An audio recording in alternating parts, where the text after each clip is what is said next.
Hello everyone, एक बार फिर से श्री बालाजी एजुकेशन ग्रुप के ऑनलाइन प्लेटफॉर्म पे आप सभी का स्वागत है। आज की थॉट ऑफ द डे है कि शिक्षा की जड़ें कड़वी होती है। शिक्षा की जड़ें कैसी होती है? कड़वी होती है, लेकिन उसका फल मीठा होता है। तो शिक्षा की जड़ें होती है, जो जड़ होती है शिक्षा की वो कड़वी होती है और इसका जो फल होता है वो मीठा होता है। मतलब शिक्षा अगर प्राप्त करोगे तो मेहनत करनी पड़ेगी और इसका जो रिजल्ट मिलेगा मतलब वो फल की तरह आपको मीठा मिलेगा। तो आज हम टॉपिक पढ़ेंगे जीका वायरस। जो जीका वायरस के पेशेंट ऐसे होते हैं, जिस बच्चे की इमेज में बताया हुआ है कि इस तरह से उसका हेड हो जाता है। जीका वायरस के पेशेंट इस तरह से दिखाई देते हैं। तो जीका वायरस के बारे में पढ़ेंगे आज। कम्युनिटी का टॉपिक है, एमएसएन में भी है। तो जीका वायरस क्या होता है? जीका फीवर और जीका वायरस। जीका फीवर एक बीमारी है। इसका सबसे पहला रोगी 1947 के अंदर 1947 में मुगांडा में पहचाना गया। मुगांडा है जगह, वहां पर इसका सबसे पहला पेशेंट पाया गया। It is the first patient was identified in 1947 इन मुगांडा। मुगांडा के अंदर इसका सबसे पहला पेशेंट मिला। जीका फीवर का जो पेशेंट है वो मुगांडा के अंदर मिला। मुगांडा के अंदर मिला, इसका पहला जो पेशेंट था वो मुगांडा के अंदर मिला। तो यह जो डिजीज है यह वायरस से होने वाली डिजीज है। ये वायरस से होने वाली डिजीज है।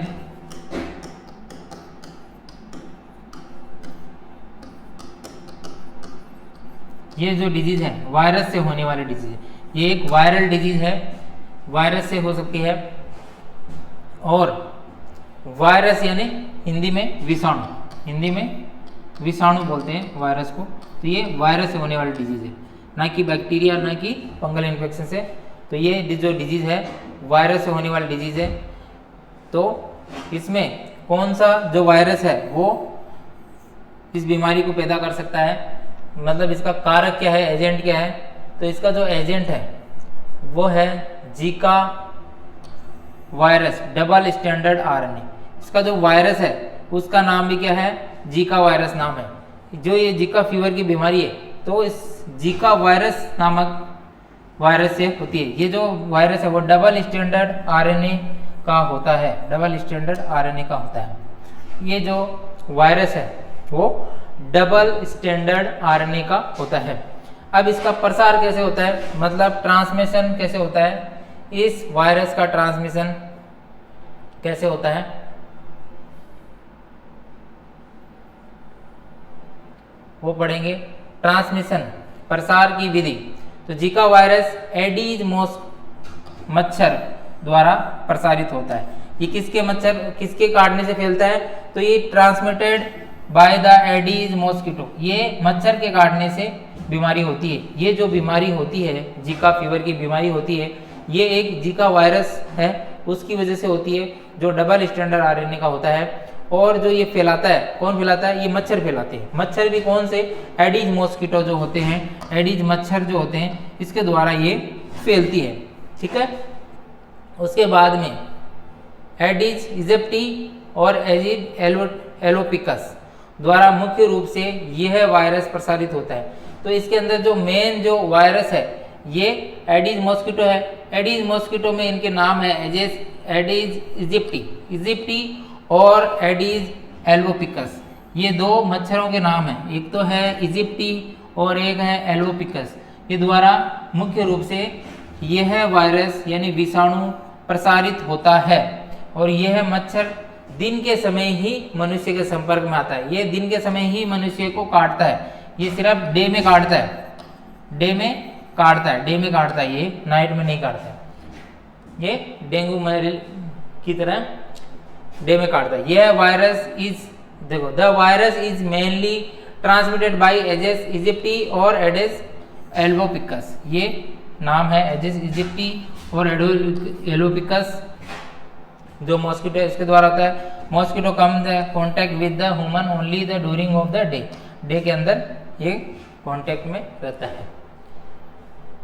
उसके बाद में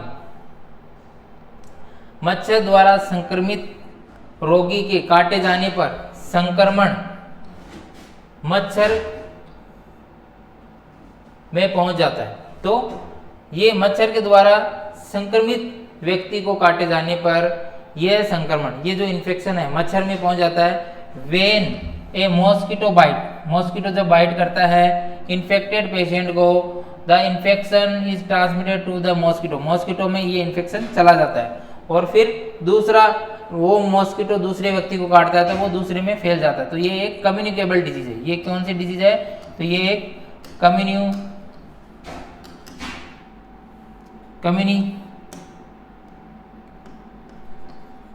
डिजीज है, मतलब एक दूसरे में फैल सकती है। ये एक व्यक्ति से दूसरे व्यक्ति में फैल सकते हैं। इन्फेक्शियस डिजीज है, संक्रामक डिजीज है। संक्रमित मच्छर के शरीर में जाने के बाद वह विषाणु अपनी वृद्धि करता है और 5 से 6 दिन बाद यह मच्छर अन्य संक्रमित कर सकता है।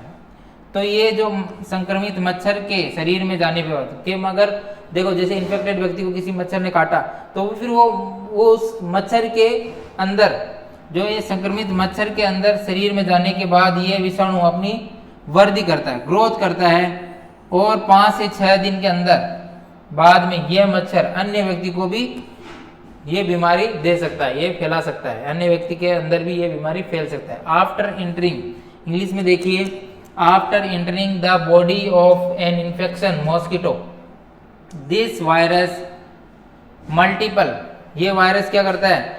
अपने आप को मल्टीपल कर देता है, फिर 5 से 6 दिन की ग्रोथ करता है और फिर ये अन्य व्यक्ति में फैला सकता है। तो mosquito can be infect to other, और अदर व्यक्तियों को फैला सकता है ये मॉस्किटो। तो ये मॉस्किटो क्या करता है?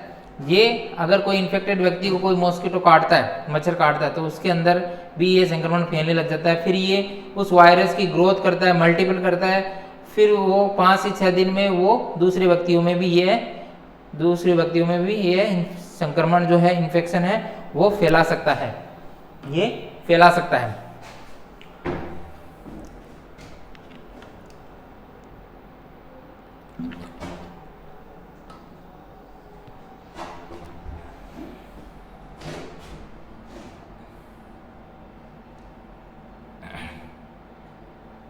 उसके बाद में गर्मी एवं वर्षा ऋतु में इस रोग का प्रसार बहुत तेजी से होता है।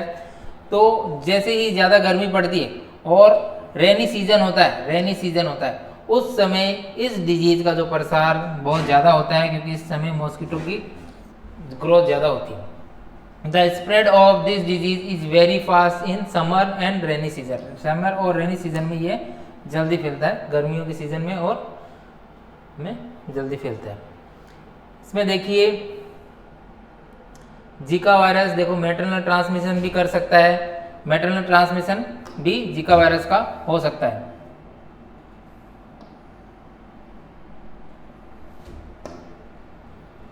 ये एक इमेज में बताया हुआ है कि एडिस इजिप्टी मॉस्किटो है। ये जो मॉस्किटो है ये एडिस इजिप्टी और एल्बुबिकस, ये कोई भी मॉस्किटो हो सकता है। ये अगर मदर को काटता है मैटरनल ट्रांसमिशन हो जाता है। बच्चे का जो हेड है ये नॉर्मल हेड है, बच्चे का ये नॉर्मल हेड है, लेकिन बच्चे में अगर ये वायरस हो जाता है तो उसका हेड ऐसा हो जाएगा, ये जो हेड है वो थोड़ा पिचक जाएगा। इसमें माइक्रोसेफेली देखने को मिलता है। अगर हेड बड़ा हो जाता है तो वो मैक्रोसेफेली कहलाता है, लेकिन छोटा हो जाता है वो माइक्रोसेफेली कहलाता है। हेड अगर छोटा हो जाता है तो उसे माइक्रोसेफेली कहते हैं।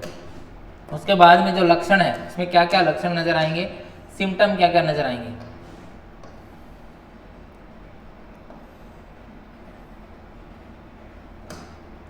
तो पहला सिम्टम है हेडेक, पेशेंट को हेडेक होगा, बहुत ज़्यादा सर दर्द होगा। स्किन कैसे हो जाएगी? पेल स्किन पेल हो जाएगी, पीली हो जाएगी, रेसेस हो जाएंगे स्किन पे। फीवर देखने को मिलेगा, बुखार, मसल्स पेन देखने को मिलेगा, अल्थीरिया देखने को मिलेगा, जॉइंट पेन हो सकते हैं, muscles pain, joint pain, diarrhoea हो सकता है पेशेंट को, दस्त लग सकते हैं, आंखें लाल हो जाएगी, रेड आइज, और ये मॉस्किटो से होता है। तो ये मच्छर की पिक्चर है जो बीच में दी गई है। तो ये कुछ सिम्टम देखने को मिलेंगे। और देखते हैं पेशेंट में क्या सिम्टम आते हैं। तो पहला सिम्टम आता है फीवर हिंदी में जवर बोलते हैं, बुखार भी बोलते हैं। इसमें फीवर देखने को मिलेगा। टेम्परेचर जो है, टेम्परेचर हाई हो जाएगा, बॉडी का टेम्परेचर जो है वो कैसा हो जाएगा, हाई हो जाएगा, हाई हो जाएगा, नॉर्मल से ज़्यादा हो जाएगा। तो नॉर्मल टेम्परेचर कितना होता है, नॉर्मल होता है 98.6 फ़ारेनहाइट, ये नॉर्मल टेम्परेचर होता है ह्यूमन बॉडी का। और जब बॉडी का टेम्परेचर 99 से अधिक हो जाएगा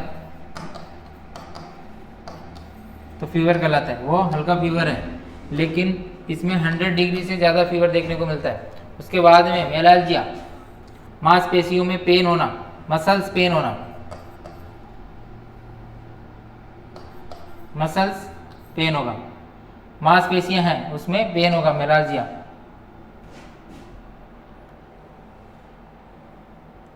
उसके बाद में नेक्स्ट है वोमिटिंग, उल्टी होना, जोड़ों में दर्द होना, जॉइंट पेन, हेडेक, ये सिम्टम भी देखने को मिलेंगे। Vomiting, joint pain, headache. और नेक्स्ट है भूख न लगना, एनोरेक्सिया। एनोरेक्सिया का मतलब होता है भूख नहीं लगना, एनोरेक्सिया मतलब भूख नहीं लगना, ये सिम्टम आएंगे। शरीर पर लाल चकत्ते, पिरपुरा हो सकता है शरीर पर, बॉडी पे क्या होंगे, रेड, बॉडी पर रेड कलर के रेसेस हो जाएंगे, रेड कलर के रेसेस हो जाएंगे, रेसेस हो जाएंगे, चकत्ते हो जाएंगे, पिरपुरा देखने को मिलेगा। ये कुछ सिम्टम है जो देखने को मिलेंगे। इसमें जॉइंट पेन, हेडेक, फीवर और मेलेजिया, एनोरेक्सिया, हेडेक और बॉडी पे रेड निशान हो सकते हैं। डायग्नोसिस कैसे करोगे, तो डायग्नोसिस इसमें है ब्लड टेस्ट करके डायग्नोसिस करें, ब्लड एग्जामिनेशन करके डायग्नोसिस करेंगे। ब्लड एग्जामिनेशन में WBC वगैरह देखते हैं। उसके बाद में यूरिन एग्जामिनेशन करके भी पता लगा सकते हैं। और नेक्स्ट है इसका ट्रीटमेंट क्या करते हैं, तो ट्रीटमेंट है इसका, इस रोग की अवस्था में पर्याप्त तरल देना चाहिए। इसमें क्या देना चाहिए, लिक्विड डाइट ज़्यादा देनी चाहिए। लिक्विड डाइट जो है, लिक्विड डाइट जो है वो ज़्यादा देनी चाहिए, तरल पदार्थ जो है वो ज़्यादा देना चाहिए। उसके बाद में सिम्टोमेटिक ट्रीटमेंट किया जा सकता है, सिम्टम के अकॉर्डिंग, जैसे जैसे लक्षण है उसके अकॉर्डिंग ट्रीटमेंट किया जा सकता है। लक्षण के आधार पर ट्रीटमेंट, तो लक्षण के आधार पर क्या ट्रीटमेंट होगा, तो जैसे फीवर है पेशेंट को, तो फीवर में एंटीबायोटिक मेडिसिन देंगे, PCM वगैरह टैबलेट देंगे, टैबलेट PCM। अगर पेशेंट को दर्द है तो पेन किलर देंगे। पेन किलर में कौन सी आती है, तो पेन किलर में डाइक्लो वगैरह, ये सिम्टोमेटिक ट्रीटमेंट देंगे। देखो यहाँ पे बताया है, जैसे एनाल्जेसिक्स यानी जो दर्द निवारक, दर्द निवारक कौन कौन सी होती है, दर्द निवारक बहुत होती है, डाइक्लो होती है, डाइक्लो के इंजेक्शन आते हैं, टैबलेट आते हैं, आइबुप्रोफेन होती है,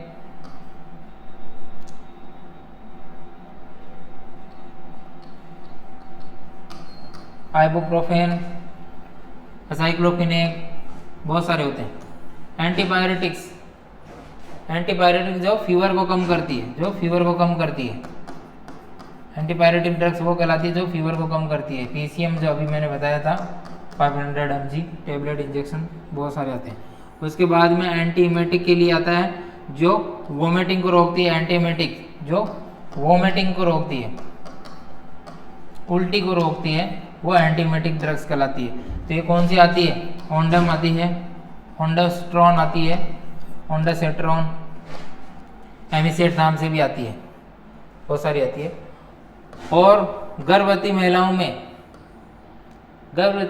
क्या कॉम्प्लिकेशन देखने को मिलते हैं, तो प्रेगनेंसी के दौरान जीका वायरस से चाइल्ड में माइक्रोसेफेली कर देता है। जो अभी मैंने डायग्राम में बताया था पिछले, पेशेंट में क्या कर देता है, माइक्रोसेफेली कर देता है। जो पेशेंट का हेड है वो, ये प्रेगनेंसी में अगर मदर को काट लेता है तो ये बच्चे का जो हेड है उसको छोटा कर देता है, तो उसको कहते हैं माइक्रोसेफेली। बच्चे का हेड जो है उसको छोटा कर देता है। अन्य जन्मजात जो कंजेनाइटल डिफॉर्मिटी और कर सकता है, कोई भी इस वायरस के कारण और कंजेनाइटल डिफॉर्मिटी जो है, कंजेनाइटल बीमारियां हैं वो हो सकती है। इस वायरस के दौरान और भी कंजेनाइटल बीमारियां हो सकती है। उसके बाद में इसमें कॉम्प्लिकेशन क्या देखने को मिलते हैं, तो कॉम्प्लिकेशन में है, पहला कॉम्प्लिकेशन है माइलाइटिस होता है inflammation of the spinal cord, inflammation of the spinal cord. Myelitis किसे कहते हैं? तो inflammation of spinal cord, spinal cord का इन्फ्लामेशन हो जाना क्या कहलाता है? माइलाइटिस कहलाता है। उसके बाद में न्यूरोपैथी, न्यूरोपैथी क्या होता है? न्यूरोपैथी होता है कि डिसफंक्शन ऑफ द वन और मोर पेरिफेरल नर्व, डिसफंक्शन हो जाना,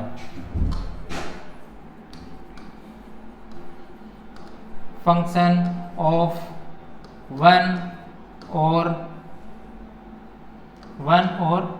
मोर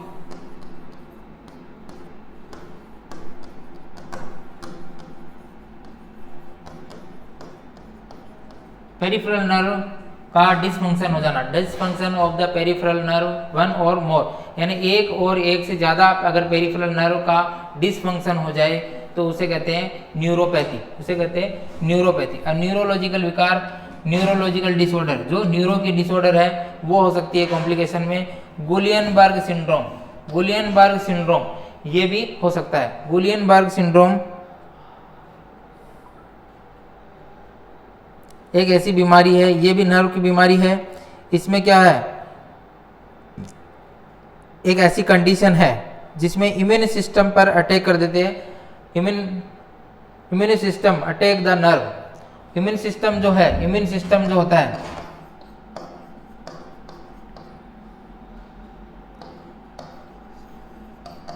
इम्यून सिस्टम जो होता है, इम्यून सिस्टम जो होता है वो किस पे अटैक कर देता है? Attack the nerve, immune system nerve पे अटैक कर देता है जिसके कारण नर्व की प्रॉब्लम हो जाती है। एक गुलियनबर्ग डिसऑर्डर है, गुलियनबर्ग डिसऑर्डर।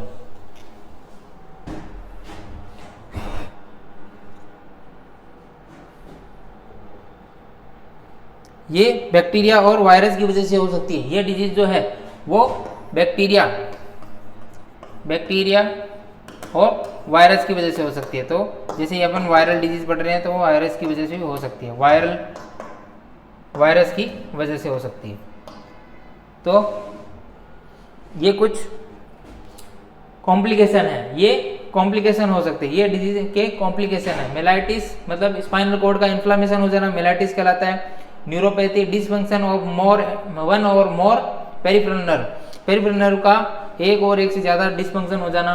उसके बाद में न्यूरोलॉजिकल डिसऑर्डर होती है, न्यूरो की कोई भी डिसऑर्डर हो सकती है, इसमें कॉम्प्लिकेशन हो सकता है। उसके बाद में गुलियनबर्ग सिंड्रोम, जैसे गुलियनबर्ग सिंड्रोम वगैरह जो डिजीज है वो भी नर्व की डिजीज ही है। इसमें और जो इम्यून सिस्टम होता है, ऑटो इम्यून सिस्टम होता है, वो क्या करता है? अटैक कर देता है नर्व के ऊपर, जिससे नर्व डैमेज होने लग जाती है।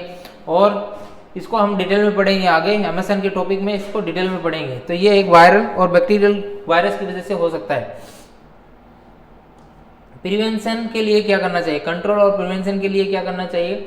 तो महामारी की दशा में जन समुदाय को रोग के प्रति जागरूक करना, सबसे बड़ा प्रिवेंशन क्या है? In case of the epidemic case हो तो उसमें क्या करें? लोगों को अवेयर करना चाहिए, पब्लिक को क्या करना चाहिए? Public aware of the disease के बारे में लोगों को बताना चाहिए कि ये मच्छरों की वजह से हो सकती है, तो मच्छरों पे कंट्रोल करना है सबसे इम्पोर्टेंट। जीका संक्रमण मच्छरों के द्वारा एक व्यक्ति से दूसरे व्यक्ति में होता है। तो जीका वायरस कैसे होता है? तो जीका संक्रमण मच्छरों के द्वारा एक व्यक्ति से दूसरे व्यक्ति में होता है। इसके लिए मच्छरों पर नियंत्रण करना चाहिए। इसके लिए कचरा, गंदा पानी एक जगह एकत्रित नहीं होना चाहिए। तो सबसे इम्पोर्टेंट जो है वो क्या होना चाहिए कि जीका वायरस जो होता है वो किसके द्वारा हो रहा है? जीका वायरस जो है वो मच्छरों के द्वारा एक व्यक्ति से दूसरे व्यक्तियों में फैल रहा है। तो इसके लिए मच्छरों पे कंट्रोल करना चाहिए, मच्छरों के ऊपर हमें क्या करना चाहिए? कंट्रोल करना चाहिए, मच्छरों के ऊपर कंट्रोल करना चाहिए। कैसे करोगे कंट्रोल? पे ज़्यादा कचरा वगैरह घर के पास में इकट्ठा नहीं होना चाहिए। और मच्छरों के मारने के लिए जो है वो कुछ डीडीटी और डीडीटी का छिड़काव कर सकते हैं। और भी अपने घर में नाइट में क्या कर सकते हैं? ओडोमॉस क्रीम वगैरह हाथों पे लगा सकते हैं जिससे मच्छर ना काटे आपको। और जो गुड नाइट वगैरह आती है मच्छर को मारने के लिए, कॉइल्स वगैरह आती है वो भी लगा सकते हैं, उससे भी मच्छर को मार सकते हैं। साफ़ सफाई का ध्यान रख सकते हैं जिसकी वजह से मच्छर ज़्यादा पैदा ना हो, गंदे एरिया में ज़्यादा मच्छर पैदा होते हैं। और आप मच्छरदानी का यूज कर सकते हो जिससे भी आपको मॉस्किटो वगैरह न काटे। तो ये कुछ प्रिवेंशन है। जैसे Zika transmitted from 1 person to another person by mosquito, मच्छर के द्वारा होता है। For mosquito should be control for which garbage वगैरह, कचरा वगैरह है, गंदा पानी है, इनको एकत्रित नहीं होने देना है। तो ठीक है, garbage dirty water should not be allow to collect in one place, एक प्लेस पे कनेक्ट नहीं होना चाहिए। उसके बाद में बरसात के दिनों में ये अधिक फैलता है, जैसे बारिश होगी तो कीचड़ वगैरह होता है तो ये मच्छर ज़्यादा फैलते हैं, तो बारिश के दिनों में यह अधिक फैलता है, इसलिए उस दौरान पूरी आस्तीन वाले शर्ट और टी शर्ट पहनने चाहिए। तो उस दिन बारिश की जो सीज़न रहती है उसमें क्या रहते हैं, मच्छर वगैरह ज़्यादा पैदा होते हैं, कीचड़ ज़्यादा होता है, तो उस टाइम आप फुल आस्तीन के शर्ट वगैरह पहनो। यहाँ तक फुल आस्तीन के शर्ट वगैरह पहनोगे तो मच्छर के कम चांस है कि वो आपको काटे। और कुछ क्रीम वगैरह आती है ओडोमॉस वगैरह, उससे भी मच्छर नहीं काटते, वो भी उसका भी यूज कर सकते हैं। टी शर्ट नहीं पहननी चाहिए, शर्ट अगर टी शर्ट पहनते हो तो वो फुल आस्तीन वाली होनी चाहिए, हाफ बाजू वाली नहीं होनी चाहिए। द स्प्रेड ऑफ इंग्लिश में देखिए, the disease spread more during the rainy season, बारिश के सीजनों में फैलती है। That's why full sleeves shirt T shirt should be wear worn during this time. मच्छर को प्रतिकर्षित करने वाली क्रीम का लेप करें। तो मैंने बताया था ओडोमॉस वगैरह क्रीम का यूज कर सकते हैं। Mosquito repellent cream should be apply, mosquito repellent cream, इसमें ओडोमॉस वगैरह आती है। उसके बाद में डीडीटी और बीएचसी का छिड़काव कर सकते हैं, डीडीटी और बीएचसी का छिड़काव कर सकते हैं। इसका छिड़काव करना चाहिए। महामारी की दशा में क्या करना चाहिए, डीडीटी और बीएचसी का छिड़काव करना चाहिए।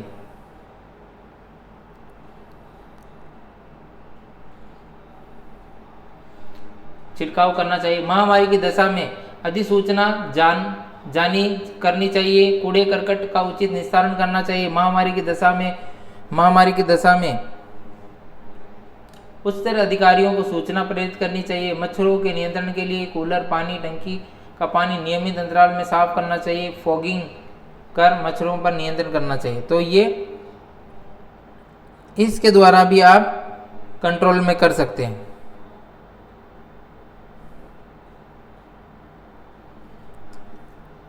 सबसे पहले है कि डीडीटी क्या होता है।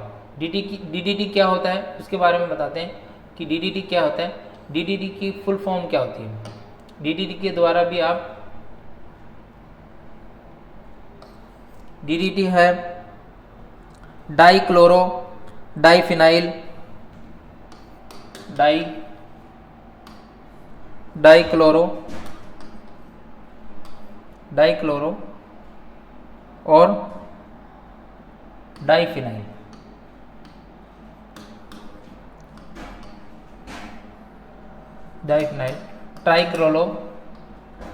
Trichloro ethane. तो डीडीटी की फुल फॉर्म होती है डाइक्लोरो डाइफिनाइल ट्राइक्लोरो इथेन। इसकी फुल फॉर्म होती है डाइक्लोरो डाइफिनाइल और ट्राइक्लोरो इथेन, डीडीटी की फुल फॉर्म होती है। उसके बाद में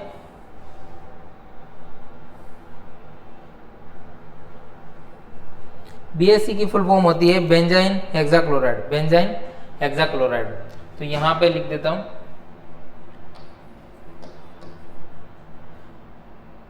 benzene hexachloride, benzene hexachloride BHC की फुल फॉर्म होती है बेंजाइन, बी से बेंजाइन, हेक्साक्लोराइड, सी से क्लोराइड का इनका छिड़काव करना चाहिए। महामारी की दशा में अधिसूचना जारी करनी चाहिए। कूड़े करकट का उचित निस्तारण करना चाहिए। जो कूड़ा करकट है, गंदा जो कूड़ा करकट है उसका उचित तरीके से डिस्पोज करना चाहिए। उसके बाद में महामारी की दशा में उच्च स्तरीय अधिकारी जो होते हैं उन्हें सूचित किया जाना चाहिए कि वो क्या करेंगे, फॉगिंग वगैरह करवा सके, और कूलर पानी वगैरह है इनको नियमित साफ करना चाहिए। तो ये ऐसे करके भी आप कंट्रोल कर सकते हो। तो इंग्लिश में देखते हैं, डीडीटी बीसीजी की फुल फॉर्म मैंने बता दी। उसके बाद में शुड बी स्प्रे, ये स्प्रे करने चाहिए एपिडेमिक सिचुएशन में, नोटिफिकेशन देना चाहिए, और garbage should be dispose properly, जो गार्बेज कचरा वगैरह है उसको प्रॉपरली डिस्पोज किया जाना चाहिए। और अगर एपिडेमिक सिचुएशन आ रही है तो information should be send higher authority, जो हायर अथॉरिटी होती है उसे ये इन्फॉर्मेशन देनी चाहिए, जो कि क्या करे, मॉस्किटो पे कंट्रोल कर सके। तो थैंक यू सो मच। आज हमने टॉपिक पढ़ा जीका वायरस, जीका वायरस के बारे में। तो जीका वायरस थोड़ा सा वापस देख लेते हैं। जीका वायरस एक सिंपल सा टॉपिक है, ये वायरस से होने वाली डिजीज है। कैसे होने वाली है, वायरस से होने वाली डिजीज है। जीका वायरस वायरस से होने वाली डिजीज है। तो इसका जो जीका फीवर जो वायरस से होने वाली डिजीज है, इसका वायरस भी जीका वायरस है। इस वायरस का नाम भी जीका वायरस है, जो आरएनए वायरस होता है, डबल स्टैंडर्ड होता है। ये मच्छरों के द्वारा फैलती है, एडिस मॉस्किटो के द्वारा फैलती है। ये इजिप्टी और एडिस एलोपिकस दो मच्छर होते हैं, उनके द्वारा फैलती है। इसमें ये क्या करते हैं, ये नॉर्मल मच्छर में भी, ये अगर इन्फेक्टेड व्यक्ति को किसी ने काट लिया तो ये नॉर्मल मच्छर में हो सकती है, फिर वो नॉर्मल मच्छर किसी दूसरे व्यक्ति को काटता है तो उसमें भी हो सकती है। तो कम्युनिकेबल डिजीज है, रेनी सीजन में ज़्यादा फैलती है क्योंकि कीचड़ वगैरह ज़्यादा होते हैं। सिम्टम इसके अंदर फीवर, मेलाजिया देखने को मिलता है, मांसपेशियों का दर्द वगैरह देखने को मिलता है, उल्टी हो सकती है, जॉइंट पेन हो सकता है, हेडेक हो सकता है, और मसल्स पेन वगैरह हो सकते हैं, स्किन पे चकत्ते जम सकते हैं।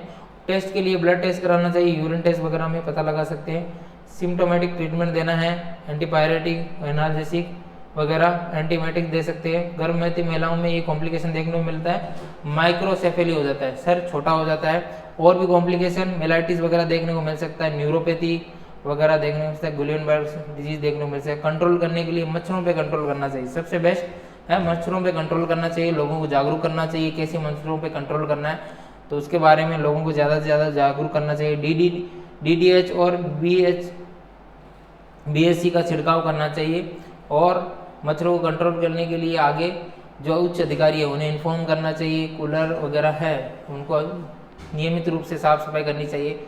Thank you so much. Class को ज़्यादा से ज़्यादा लाइक करें और चैनल को सब्सक्राइब करें, ज़्यादा से ज़्यादा लोगों को शेयर करें। Thank you so much.